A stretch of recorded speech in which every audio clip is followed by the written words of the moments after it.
You are listening to the Agree to Disagree program on the newamericanmedia.com.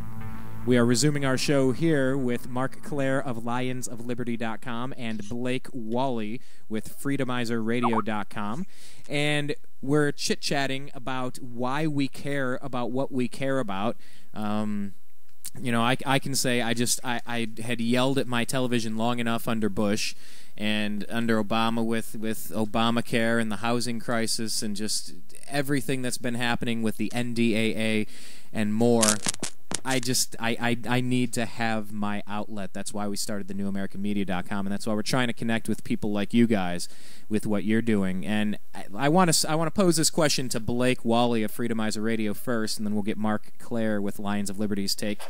I'm just wondering what your thought is on the private sector is doing fine. So with that last part cut off, what's going fine? The private sector is doing fine. When Barack Obama made that slip of the tongue, or it didn't have enough context. Yeah, a bit of a gaffe. You got called out on that. So no, it's pretty laughable, but you get that, and you get a lot of these so-called Democratic strategists that just throw out all these crazy numbers and say that everything's fine, and it's hard to kind of call them out on it sometimes. But they're full of it, and you can just look around you. But just because they're telling you everything's fine, I guess they always like to tell everybody what they want to hear. But I don't think anyone's saying that, and the numbers don't really show that. But I guess it depends on where you get the numbers from. So I guess that's that old line of numbers don't lie, but people lie about the numbers. So, well, you bring up another point too, and we'll get to that in a second. That some of these pundits and talking heads can actually become quite dangerous when either they're flat out lying, like the guy you referenced earlier in our conversation prior to the program, or the people that are just misinformed. And I want to bring that up in a second. But Marc, same question to you. When the president said that the private sector is doing fine. What were your thoughts on that, and do you think context has anything to do with that? Yeah, I try to ignore all this garbage, really, man. I mean, good for you. It's a total joke. I mean, yeah, I guess that's the big story of the week. I don't really know. I had my head in the in all the more of the real news or the stuff that's important to me. But I mean, yeah, I did hear that in passing, and it's the same old. It's just spin, lies, say what you will. I mean, it's almost like they're all disconnected from reality, but I mean, I'm not even sure if that's true. They probably are. A lot of these politicians are aware of their own reality, and in their own reality, the private sector is doing fine, because it doesn't matter what the private sector is doing, because they're going to keep doing what they're doing regardless, and they're not producing anything. The private sector is the only thing doing that. So yeah, I'm sure from his perspective it is just fine. And it reminded me about that quote. I think number one, I think it was very revealing that the president said it. I think that he's been having so many exclusive conversations with labor unions and big government officials where you do start to lose track of what's really happening. The private sector, I mean, it can be banks or big business, but it can also be every other local business around you, anyone trying to make a few bucks and raise their family. And I do think that this president is out of touch with the private sector. It reminded me of a homeowners association meeting in Los Angeles that we had with a city councilman recently, and it turned into a bit of a Tea Party moment for us. One of the homeowners stood up as this guy was saying, well, there's not a lot of budget in Los Angeles and California, so let's just hope they don't cut the budget, which we all know you have to do because you're $19 billion in debt. But this Democratic congressman comes out and says, well, let's sure hope that they don't cut the budget, because then we'll have to release the dangerous prisoners and cut the police and the teachers and the firefighters. And I raised my hand. I said, excuse me, sir, don't do that. He's like, I'm sorry. I said, no, you're not. Don't do that. Don't scare us into saying we're spending $19 billion more than we have, and the only thing that you can cut, the only thing fathomable in your mind to do, is to let out the dangerous, violent offenders from prisons and cut our police and firefighters and teachers. I'm so sick of it. And this other girl stood up and she said, I've been listening to you talk about these government programs and the stuff you're doing to keep the spending going on in this city and this state when we're bankrupt. She said, we are getting killed in the private sector.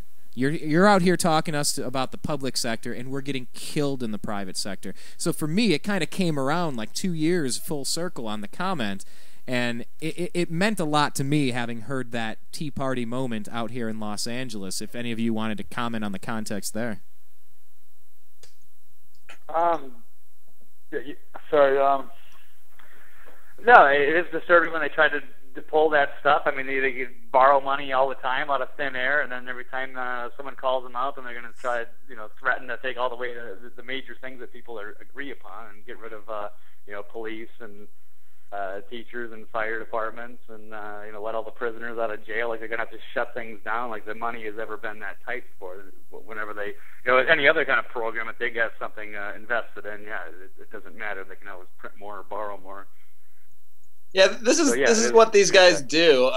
They always take the one thing that people kind of actually need that the government provides. I mean, I feel we could get this stuff a lot better without government, but they've taken monopoly control of firefighters and hospitals and all this stuff. So that's of course the first thing that they always bring up when you even mention any kind of cutting. They don't mention unions, they don't mention bureaucracies, they don't mention cutting their own salaries or cutting their own staff. None of this stuff. That stuff's untouchable. That stuff's necessary. But they got to keep the fear going. They got to keep reminding us that we need the government. We need it on all levels. We have to do whatever we have to do to keep that going. Whether it's borrowing more, printing more, it's all justified. Because if we don't do it, oh my God, here's Armageddon, the end of the world, anarchy, everyone's going to be smashing windows, and it's going to be crazy, cars are getting flipped, and this is the classic tactic that they've always used. This is why people think we need them in the first place. And it also proves that we shouldn't, because really this is what we want hanging over our heads. We want the few essential services that we actually need to be provided in some way. We want these guys that are so shifty that that's the first thing they're going to threaten to take away from us running it. I don't think so. Well, you said hanging over our heads, and that brings up the spy drone question. I started to get into that a little bit with Blake. Yeah, I did that on purpose. I wanted to help you tie that in. You're great for segues, let me tell you, Mark. That's why we rely on you so often on this radio show here. Segue guy. Yes, meaning you ride that two-wheeled thing around the sidewalks and you almost hit the old ladies, the Segway. No, but Mark, what do you think? What's going on with the drones in the sky? It was a very sad week in the Rand Paul. It was almost like in memoriam. It almost seems like something bad is happening, and we're kind of mourning the loss. But Rand Paul was also out there, kind of hammering pretty hard on the use of drones, weapons of mass destruction. Please insert that for drones. Stop saying drones. It sounds like dull. Or anyway, what do you make of what's going on in the skies, hanging over our head with these drones on domestic soil, Mark? Yeah, I think we're quickly getting into Terminator land. Pretty quickly. I mean, I don't know if that's the same one Blake was talking about, but there was this huge one that crashed in Maryland. Initially, the news report said it was a $2 million drone. It was actually a $200 million drone. Whoa. So that's gone. That money's gone. Maybe we could have used that for some hospitals or police that they're cutting or whatever. But yeah, so they're already here. They're already in the skies. They've already used them to, I think, bust some farmer a few months ago in North Dakota. This is all just from memory, but I mean, they've already been using them. Law enforcement's using them. There was a bill passed last year that there's going to be at least 30,000 of them in the sky by 2020. So I don't know. Some people think it's no big deal. I'm obviously not one of those people. I think it's kind of a big deal, just a little bit, to have giant robot machine. And they're not even all giant, by the way. I mean, we talk about drones and we picture all these big flying, UFO type machines, which they are. But there's also there's all sorts of drones. There's little, I forgot what they're called. I was just reading about them. There's these little ones that are little mini planes that just have grenades attached to the front. They can just shoot grenades off them. They have little things the size of hummingbirds, mosquitoes. I mean, these are all drones. These are all things that they're not only using, but legalizing and making kind of a regular part of domestic law enforcement. And it's bad enough that they go around, I mean, to me, bombing just nameless, faceless people in other countries, but now they're going to start having all of that stuff, all of that technology floating around here, and I don't see how that can really be a good thing for the folks, so to speak. Let me turn to you, Blake Wally with Freedomizer Radio. I heard you once or twice almost jump in there on the topic of drones. Take it where you want to. Oh, you're just saying one of the little ones where I think it was the Switchblade ones or something. Switchblade, like that. That's what I was thinking of. Yeah, it's. Yeah. I've read 1984. You know, I don't think this is going to end a good way. And Mark and I were talking off air, just saying this is why I talk about this stuff, because I don't want to see it happen. I don't want Terminator 3 in my life. I don't want George Orwell's 1984 on this planet. That's why we're taking the time out of our day to focus on this stuff, because we don't think enough people are paying attention. Let me ask you this, Blake. Do you think that any of your friends are starting to wake up any more than they have been over the past couple of years? Have you seen any sort of movement along your close connections, your coworkers, your friends and family, and or have you started annoying them by bringing it up too much? Because it's something all of us have to talk about and figure out. Both. I either see a waking up, or I see the complete opposite. And I'll see. I even have some very smart, well-educated people in my friends and family that should know better, and they get more into denial when you bring this stuff up. So you either get one or the other. But I've got I have another friend that had a nervous breakdown at some point. I think it just finally caught up to him, and people wake up that way sometimes, and it's tough. It's very overwhelming for people, so they tend to reject it, or they're happy with their own immediate lives are still going well, so they don't want to hear about these sorts of things that they would call negative or abstract or something like that, or it's comical, but it's frustrating at the same time. Tell me more about your friend. I mean you. I mean your friend. I mean you. No, Yeah. I'm just kidding. That's the classic line. Your quote unquote friend. No, I mean it does get overwhelming. Anyone that cares enough to write and do videos and put yourself out there, and you stand up on the podium, people are going to throw rotten tomatoes. That's just the way it is. Or we can just shut up and hide in a cave. Mark, what about you? Have you noticed people are starting to pay more attention? Are they retreating like some of Blake's acquaintances further into the cave? And have you been making new connections with friends and coworkers, or starting to annoy them by trying to talk about it at every chance you get?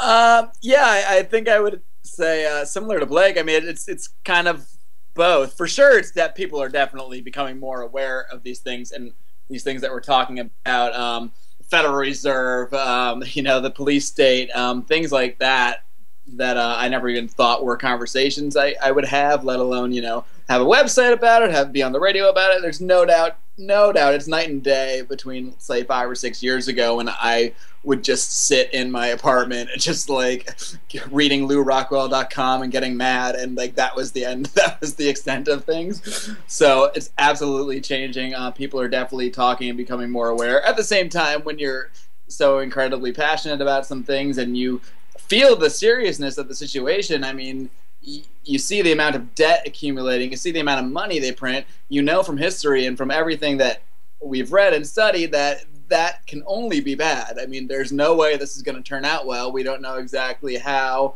it's going to all play out or how things are going to come crashing down, but between the police state that's getting ever larger in our lives, I mean, the laws they're passing, Patriot Act, NDAA, the drones, between that combined with the economic calamity that we're just destined for at this rate of just monetary expansion, toss all that together, and people like me that really realize this stuff can't shut up about it. So yeah, it can probably seem really annoying, especially to people that really don't necessarily understand how serious that we feel things are. I'll tell you what, we're talking with Marc Clair with lionsofliberty.com, and we're talking with Blake Wally over at freedomizerradio.com. He hosts Eccentric Perspective over there. We're going to take a pause for a station identification break here on the TNAM radio network, and we're going to reset on the other side. I think you brought up a good point, the Federal Reserve.